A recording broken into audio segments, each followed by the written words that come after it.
That's a little summary. But I wanted to change it some because that's the only way, because I'm crazy, and that's the only way I can tell which video is which. I have to change clothes once in a while, so when I see it on the little thumbnail, I know that where I'm at as far as the videos are concerned. And plus, that's a different, gives a little different little zing to it, I guess. I don't know. Um, I talked about making repeating words. I know what that meant.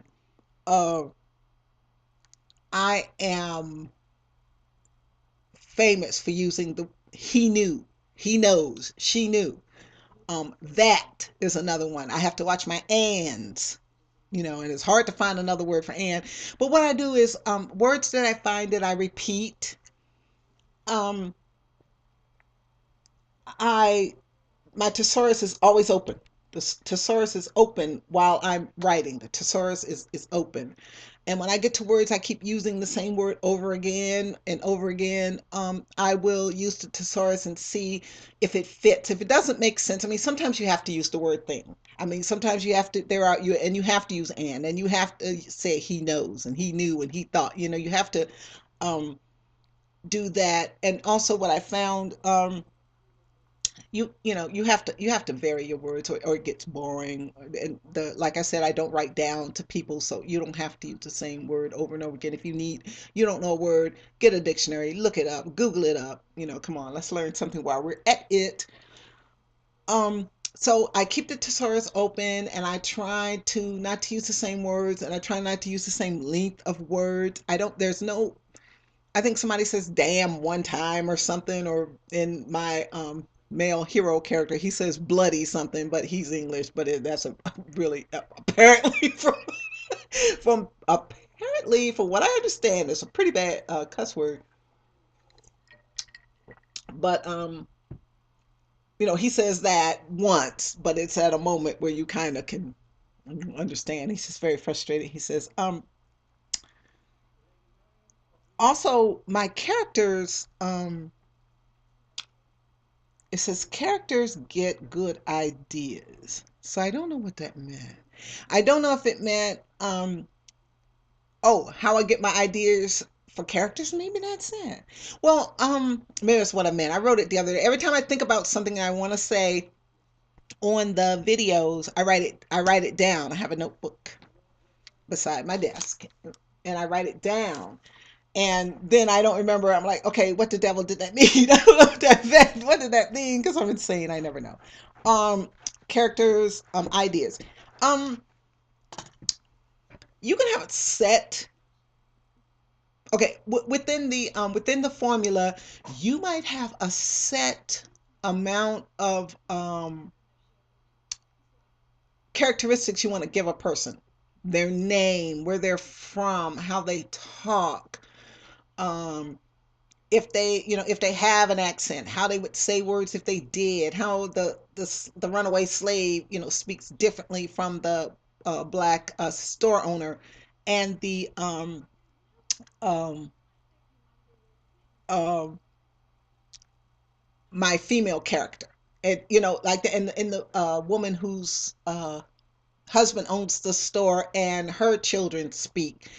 And so you have to worry about, and also too, linguistically, I didn't, to show them uneducated. I didn't do a lot of that gobblegooky talking. I kind, that little uh, um, uh, chuns, that kind of thing. I don't use that. I didn't use a lot of that. So some of it, to so to just kind of differentiate between which character is speaking at the time. Of course, the runaway slave would sound different than, like I said, an educated woman from the plantation. Also, too, my hero is English, so he speaks in a different way. My Indian characters, they speak in a certain way. I mean, it's all, and as far as they're concerned, how they look in my head, I don't know.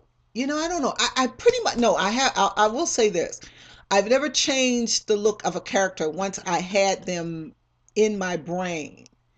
So pretty much, what they physically look like is set. Except for one character, I gave her green eyes because I thought I had a couple blue-eyed people and, all that kind of stuff. So I thought, what'll be a good twist? I'll make her green. The doctor has kind of grayish kind of eyes. Um, I get my ideas from my characters, from what I read. I pretty much had my hero pegged. I had him pegged always. And of course, I had my heroine pegged because, like I was saying before, about there not being any role models as far as romance is concerned, as far as heroines are concerned, that any black person in a romance novel is a wisecracking mammy or maid or the next door neighbor that says, "Girl, you need to go to New York after that man," that kind of thing. And nobody can relate to that. I mean, you can, but you know what I mean. And the way they had traditionally romance characters, females were something I couldn't imagine. So I figured, okay, I gotta make my own. I gotta do that myself, and not in like the genre of this contemporary stuff that I already told y'all what I think about that. Oh, also too, um, one of my characters is left-handed. I'm not gonna go into it, but the thing about it is, and that's another thing, show and tell, show and tell. I had one of the other character. I didn't say, well, I'll say who it is. The sheriff. The sheriff is left-handed. And I don't say the sheriff is left-handed. I say that he wears his gun belt on the opposite side. That one of the other characters notices that he wears his gun belt on the opposite side than most men do. Of course, she's a woman; she doesn't know anything about gun belts, and it comes into play that he's left-handed in a very important way because, well, no, I'm not gonna tell you what happens, but it plays that it plays later. So you always have to keep in mind those kinds of things, that as long as you as long as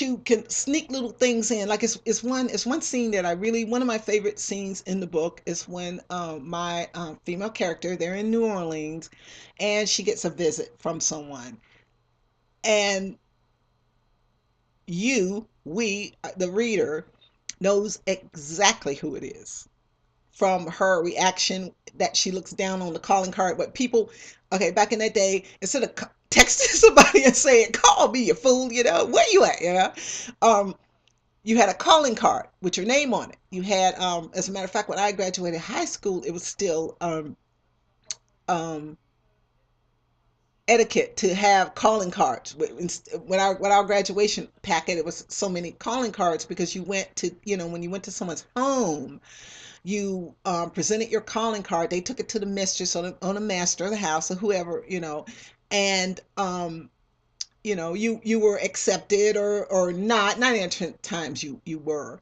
And it's one scene that he goes around, my hero character goes around and gives his calling card to the different shops and stores and hat dressmakers, milliners, all those kind of people that knows that the women he has with him will go, and they're kind of a way to present his, that they get whatever they want, and then he gets billed for them, so that kind of thing. She My character is my female lead. She's in New Orleans. She's sitting outside, having a drink of lemonade, I guess. And um she looks down at this calling card, and we don't have to be told who's there. And when she runs into the vestibule, we don't have to tell you who's standing there, because it's she um smells his cologne, and the polish of his boots, and the shaving soap he uses, and I bring exactly who it is by that. Exactly who it is by that. um I don't know, banging on the door, I don't know what that means. Oh, I know, that's about the second book. I'm not gonna go into that one yet, because I don't think I'll have time. No, maybe I will, maybe I'll talk about that later. um Point of view. I am a I pretty much set the point of view. If whatever it is going on, it's from my character's point of view or another character's point of view. So I have to be careful not to have the other person have too much uh, Okay, I can't even think how to say it. All right. I pretty much use, if I'm talking about my main character, she's doing so and so and so. Everything that happens from her point of view. So if she's in her kitchen, she sees her kid walk in. She sees her husband, quote unquote, walk in. The dog walks by. Whatever. It's from her point of view, and it's one character's point of view at a time. Now, there are instances where that's not practical. um Love making scenes, you got to have both people, it's got to be kind of equal for the point of view. Also, uh I was saying about sex scenes, they don't um it's no need to be terribly graphic, about it. You can fade to black. You can lead them up to it. You can fade to black. You can have them talk about it the next day. You can let there be some kind of uh, thought about the people. They could be telling somebody else what, that's not polite, but they could be telling somebody else what happened, or they could be thinking about, or they can talk to the person they had sex with, can talk about, hey, you remember when we did so and so and so, that kind of thing. Um, um, I already talked about the addictions and cures. Oh, point of view. Yeah, back on to, and the evolution of characters. I talked about that. Um, Trying to think what. Oh yeah, and back to point of view. And also, you have to, when a lot of people are talking, when there's like a meeting, or they have like one of the government meetings, or they have the town fathers have a meeting, or the ladies have their women's league meeting, or the men get together to decide something one way or another. um, um, then of course it's nobody's point of view. It's a hodgepodge of people, of just everybody talking. But if you're careful, it doesn't get confusing. You have to be really careful. You have to use the person's name enough that you know who's talking, and keep it clear, especially when it's a lot of. But like I said before about dialogue, if you are diligent with your dialogue, you won't have to tell the reader to who's talking each time, because you would know the like the Irish couple, they speak a certain way.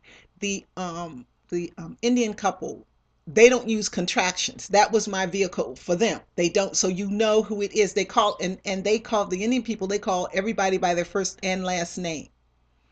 The And they don't use contractions. So that differentiates them from my character, who her speech pattern is fairly refined, just because, but she's just like, any person. You speak differently around your colleagues at work than you do to your best friend. And girls night out, the sisters be getting crazy, and girl and y'all, and stuff like that. You speak when you're out with your girls, it's a different, you use different words, you use a different speech pattern, you use different things to describe whatever's going on, and stuff like that. We talk differently. Men and women speak differently to each other than we do with than men speak to each other, and women speak when we're alone. We speak to children differently than we do other times. So you have to keep all that in mind when you're writing dialogue, because um, I mean, it sounds like it's complicated, but if you develop your characters and you're not afraid of dialogue. I think a lot of people are afraid of dialogue. I find dialogue easy. I mean, I guess because, as you can tell, since I talk so much, but I find dialogue actually very, very easy, and I find myself very um, confident that dialogue is something I do well. Narration, I keep as much of that down as possible. Like I think I said before, I was doing a lot of flashback kind of stuff. I realized that when I went back this last time, and I'm like, and I'm thinking, here's what I'm thinking. I'm thinking, since this is like a primitive version that I'm working on now, I probably, the ones I accidentally erased, I probably corrected some of that. Probably did, but now that it's gone, I have to go back and do it again. But I had a habit of doing like some flashbacks and going all the way, flashing back and dialogue in the flashback, and she had to have had, and it got confusing. It did. And I don't know why I was doing that. Bipolar chatter, I guess. So I talked about point of view. I talked about the cures. I talked about it says copy something, and I don't know what it is. Can't read my own stuff. Um, oh, what the subconscious sees and hears in writing. That's something else. You want people to start making deductions in their brain, in their mind, and putting two and two together and thinking ahead, trying to think ahead a little bit. And subconsciously, you'll be surprised how you can uh, describe something and people get it. You don't have to spell every single thing out. And you don't have to finish every single sentence. You don't have to finish every single thought. Let your reader do that. They'll enjoy doing that. They get more out of it if they have to work and use their brains. They get more out of it. They can read it again for whatever, to just enjoy it. But the first time through, it should pretty much, the first time through that somebody reads the book, it should just be entertainment and stuff like that. Like I said, I think before, I read books usually twice. Native Son, it's time for me to read that again, actually, because I was looking for something the other day and I grabbed it. And oh, I know. Yeah, I was telling you about when my villain, my black villain, my runaway slave villain, uh his uh I'd written the capture kind of wrong. No, no, it was okay, but it was kind of weird. So I grabbed Native Son and went back and and looked where Bigger Thomas got arrested, and I'm like, okay, all right, this is where we'll start it. Um, I talked about the new book two, um, a little teeny bit, but I think I'm gonna go into that maybe, and then I think I'm gonna do the racism in Showgirls, the movie Showgirls, and then I think I will, um, I think that'll be it, because I think by that time I'll be done, because that'll be four, and then I'm done. So it's 17:40. I don't want to run too close, because I don't want to have trouble like downloading. See, like me, it takes forever when they're over 20 minutes, and I try not to be over 20 minutes. Oh, resume class. I can talk about that for a while. Friday. I went down Friday to see my career coach, and he we were talking and everything, and then he went, well, yeah, we have a resume class. I had already done my resume because I had the interview today, so we were just, he was asking me about if I needed to do anything or anything like that with it. And he said, well, they're having a resume class like at 1:30. It was like 1:15 then, so I went, okay, go. And it ended up going till 4:30. I was so hungry and so tired because I didn't know it was going to be that long. And then I made the fatal mistake of like eating candy, hoping, because they all have candy. And I don't eat a lot of sweets. And I had the nerve to eat some candy. And then afterwards, I had to go. Yeah, this, no, yeah, yeah. Yeah. And so, and I actually had to, oh, oh my gosh, I had to leave, okay, downtown, might as well say, Friday evening traffic. Okay. And we left about, we got dismissed about 4:30. It was just really bad, but it was really interesting. She showed us a lot about where to um look up job descriptions, where to look up salaries, because that's something I didn't know. I didn't know what to ask for, in making bids for positions nowadays. I don't know. I've been in college forever. I'm not used to making any money. I don't know, what people charge, and this, that kind of information. I didn't know it was on there. And also it's typing tests and those kind of things on there that you can learn. I'll get some of the more if anybody ever sees this, I'll get some more of the definite websites and stuff. I don't remember that stuff, but you guys are probably better at that than I could ever be. So I'm gonna make maybe one more, maybe two more, and then that is gonna be it. I want to talk about the new book a little bit. So we'll see.